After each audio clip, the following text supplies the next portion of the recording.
پاکستان پہلگام حملے میں ملوث نہیں تھا، آپریشن سندور کے تحت دراندازی UN چارٹر کی خلاف ورزی قرار، پاکستان کو دفاع کا حق حاصل، اقوام متحدہ کے خصوصی ماہرین نے مودی سرکار کے جھوٹ کا پردہ چاک کر دیا۔ ماہرین کے مطابق بھارت پہلگام حملے میں پاکستان کی ریاستی سطح پر ملوث ہونے کی شواہد پیش نہیں کر سکا۔ پاکستان نے پہلگام حملے میں ملوث ہونے کی تردید کی، غیر جانبدار اور شفاف تحقیقات کا مطالبہ کیا، لیکن بھارت نے 7 مئی کو آپریشن سندور کے تحت پاکستان کی حدود میں طاقت کا استعمال کیا، جو اقوام متحدہ کے چارٹر کے خلاف ہے۔ بھارت نے UN چارٹر کے تحت سیکیورٹی کونسل کو باضابطہ اطلاع نہیں دی۔ بھارتی حملوں میں شہری علاقے نشانہ بنے، مساجد متاثر ہوئی، متعدد شہری ہلاک و زخمی ہوئے۔ پاکستان نے سلامتی کونسل کو مطلع کیا کہ وہ آرٹیکل 51 کے تحت دفاع کا حق رکھتا ہے۔ دہشت گردی کے نام پر یک طرفہ فوجی طاقت استعمال کرنے کا کوئی حق تسلیم شدہ نہیں۔ اگر طاقت کا استعمال غیر قانونی ہو تو یہ حق کے زندگی کی خلاف ورزی بن سکتا ہے۔ بھارت کا طرز عمل بڑے تصادم کا خطرہ پیدا کر سکتا ہے۔ اگر بھارتی اقدام مسلح حملہ سمجھا جائے تو پاکستان کو سیلف ڈیفنس کا حق حاصل ہے۔ بھارتی اقدامات پاکستان کی خود مختاری اور عدم مداخلت کے اصولوں کی سنگین خلاف ورزی ہیں۔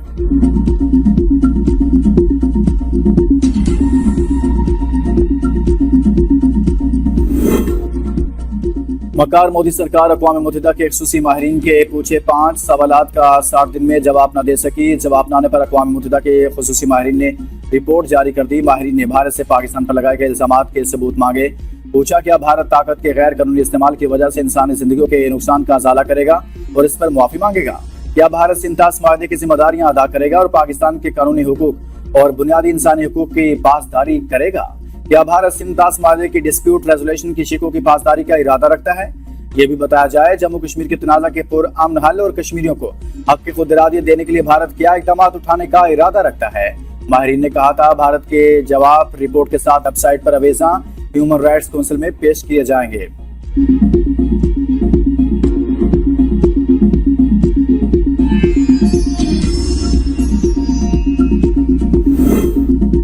اقوام متحدہ خصوصی ماہرین کے سنتاس معاہدے پر بھی پاکستان کے موقف اور بیانیے کی تصدیق، معاہدے کو ہیلڈ ان ایبینس کرنے کے بھارتی اعلان پر گہری تشویش کا اظہار، بھارتی اصلاح کو مبہم قرار دے دیا۔ رپورٹ کے مطابق پانی کے بہاؤ میں رکاوٹ یا اس کی دھمکی کروڑوں افراد کے بنیادی حقوق کو متاثر کرتی ہے۔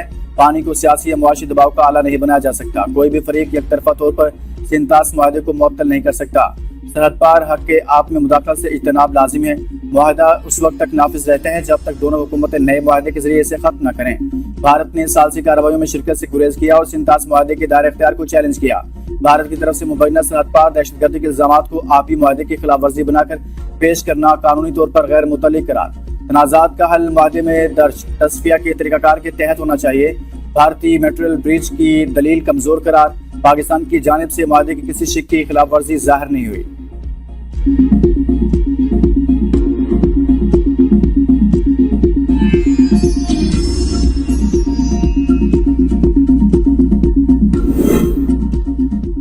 صدر زرداری کا اقوام متحدہ انسانی حقوق ماہرین کی بھارت سے متعلق رپورٹ کا خیر مقدم، کہا رپورٹ پاکستان کے درینہ موقف کی توثیق ہے۔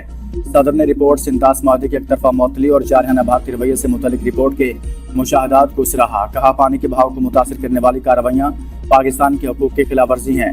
قانون اور مکالمے کی بجائے دھمکی، طاقت اور تشدد بھارت کا وتیرہ ہے۔ رپورٹ نے بھارت کے غیر ذمہ دارانہ ریاستی طرز عمل کو بے نقاب کر دیا۔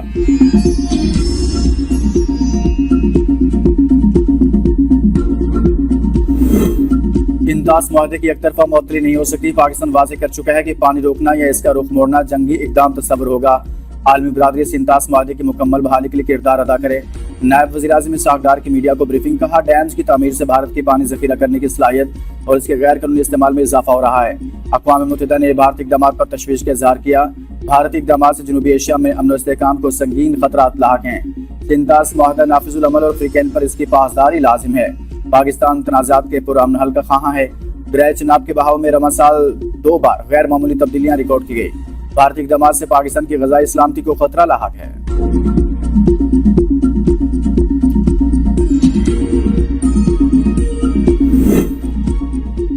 حکومتی اور سیاسی شخصیات کا اقوام متحدہ کی رپورٹ کا خیر مقدم، بلال اظہر کیانی نے کہا وزیر اعظم اور فیلڈ مارشل نے سفارتی محاذ پر ٹھوس مقدمہ لڑا۔ رپورٹ میں لکھا ہے کہ بھارت پاکستان سے معافی مانگے گا۔ سابق وزیر اعظم راجہ پرویز اشرف کہتے ہیں عالمی سطح پر بھارتی اقدامات پر تنقید اور پاکستانی موقف کی تائید کی گئی۔ شہری رحمان نے اقوام متحدہ ماہرین کی رپورٹ کو پاکستان کے موقف کی جیت قرار دیا، کہا بھارت جو کچھ کر رہا ہے وہ عالمی دہشت گردی کے مترادف ہے۔ بھارتی اقدامات سے خطے کے امن کو شدید خطرات ہیں۔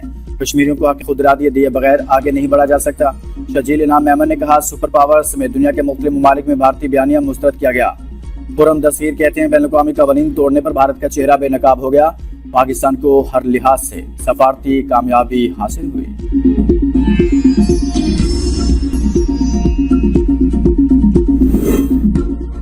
افغانستان میں دہشت گرد گروہ بے لگام، اقوام متحدہ میں پاکستان کے موقف کی تائید۔ افغان طالبان رجیم میں سرگرم دہشت گرد تنظیمیں عالمی امن کے لیے سنگین خطرہ، اقوام متحدہ نے آگاہ کر دیا۔ ہوشربا رپورٹ میں افغان طالبان رجیم کی مکمل ناکامی، لاقانونیت اور افراتفری بھی بے نقاب۔ افغانستان انٹرنیشنل کے مطابق طالبان کے یہ دعویٰ کہ افغانستان میں کوئی دہشت گرد گروہ موجود نہیں قابل اعتبار نہیں ہے۔ ٹی ٹی پی نے افغان سرزمین سے پاکستان کے خلاف متعدد حملے کیے۔ ہیبت اللہ کے احکامات افغانستان بھر میں نافذ نہیں ہو رہے۔ افغان طالبان میں دہشت گرد گروہ اتنے بااختیار ہیں کہ آزادانہ کارروائیاں کرتے ہیں۔ 2025 میں ٹی ٹی پی نے پاکستان میں تقریباً 600 حملے کیے، بیشتر پاکستانی سیکورٹی فورسز نے ناکام بنا دیے۔ ٹی ٹی پی نے اپنے اہداف میں توسیع کرتے ہوئے فوج سے منسلک ادارے اور پاکستان میں چینی سرمایہ کاری کے منصوبے بھی شامل کر لیے۔ ٹی ٹی پی کی دہشت گردی کے باعث سرحدی بندشوں سے افغان معیشت کو یومیہ تقریباً $10 لاکھ کا نقصان ہو رہا ہے۔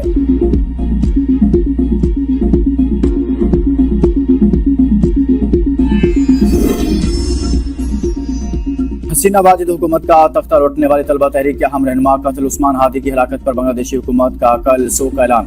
ملک بھر میں بھارت مخالف احتجاج، پرتشدد مظاہرے۔ دارالحکومت ڈھاکہ میں مشتعل مظاہرین نے عوامی لیگ اور میڈیا دفاتر کو آگ لگا دی، توڑ پھوڑ، اہم سڑکیں بلاک کر دی۔ تفتیشی حکام کے مطابق مشتبہ حملہ بھارت کی سرحد سے غیر قانونی طور پر داخل ہوئے اور قتل کے بعد بھارت ہی فرار ہو گئے۔ 14 افراد گرفتار، تفتیش جاری۔ مشتبہ حملہ کی سی سی ٹی وی فوٹیج بھی سامنے آ گئی۔ عثمان ہادی کو بھارت کے فون نمبر سے قتل کی دھمکیاں دی گئی۔ بنگلہ دیشی وزارت خارجہ نے بھارت سے عثمان ہادی پر قاتلانہ حملے میں ملوث افراد کو حوالہ کرنے کا مطالبہ کیا تھا۔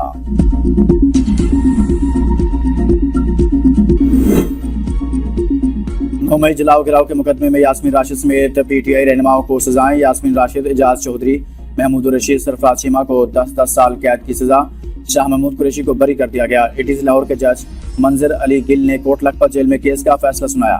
عبداللہ بدر، مشتاق احمد، قاسم الہی، محمد شہباز کو بھی 10 سال قید کی سزا سنائی گئی۔ دوران ٹرائل ڈاکٹر یاسمین راشد سمیت 21 ملزمان کے حتمی بیانات قلمبند کیے گئے۔ پراسیکیوشن کی جانب سے 56 گواہوں کو عدالت میں پیش کیا گیا۔ دوران ٹرائل 4 ملزمان کو اشتہاری قرار دیا گیا تھا۔ تھانہ ریس کورس پولیس نے مقدمے کا چالان پیش کر رکھا تھا۔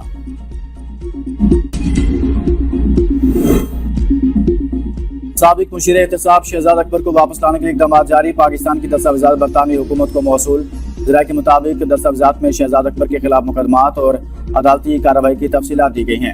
شہزاد اکبر کے خلاف اسلام آباد میں درج 3 مقدمات کا ذکر۔ 2 مقدمات تھانہ سیکریٹریٹ، 1 تھانہ کو حصار میں درج کیا گیا۔ NCCIA، FIA اور نیب کے مقدمات کی تفصیلات بھی فراہم کی گئی۔ تفصیلات میں مقامی عدالت سے اشتہاری قرار دیے جانے اور سزا یافتہ ہونے کی تفصیلات بھی شامل ہیں۔ ذرائع کا کہنا ہے کہ وفاقی حکومت نے کیس ٹو کیس یہ معاملہ اٹھایا ہے۔ شہزاد اکبر اور عادل راجہ کے کیس بھجوائے گئے۔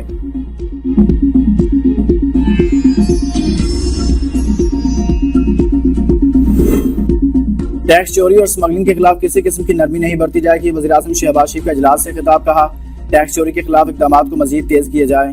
ہر سال قوم کا اربوں روپے کا قیمتی سرمایہ اسمگلنگ کی نظر ہوتا ہے۔ اسمگلنگ کی روک تھام سے متعدد اشیاء اب قانونی طور پر درآمد ہو کر معیشت کا باضابطہ حصہ بن رہی ہیں۔ پاکستان کسٹمز کی کامیاب کارروائیوں سے اسمگلنگ میں خاطر خواہ کمی آنا قابل ستائش ہے۔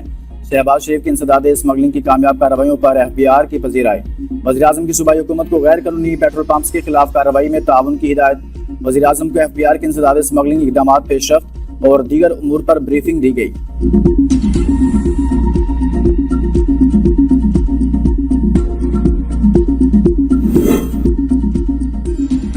ارکان پارلیمنٹ کے لیے گوشوارے جمع کرانا لازمی قرار۔ آخری تاریخ 31 دسمبر مقرر۔ الیکشن کمیشن کے مطابق گوشوارے شریک حیات اور زیر کفالت بچوں کے اثاثوں اور واجبات سمیت جمع کرانا ہوں گے۔ گوشوارے جمع ہونے پر معطل ارکان پارلیمنٹ اسمبلی کی کارروائی میں حصہ نہیں لے سکیں گے۔